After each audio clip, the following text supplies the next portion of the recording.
just saw on stage. Can we get your name?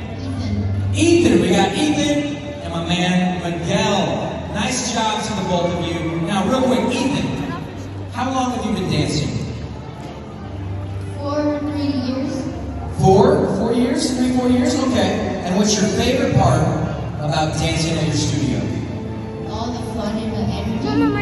Fun and energy, absolutely. And you had fun and energy on stage. Now, Miguel, you've been dancing a long time.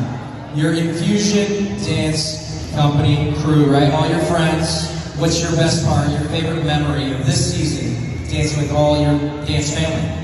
I can say my best memory is going to be with all the competitions, coming here to Dancers, a great experience. First time for a lot of our dancers.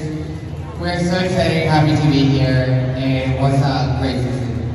Fantastic job. And I also have to find out, how did you get all that energy to dance this routine you just did? Well, I'm Colombian, so just it's natural, right? Well, hey Miguel, if you can help me introduce this next routine, the name of it. Next up to the stage, let's welcome Recess. Recess. Let's go!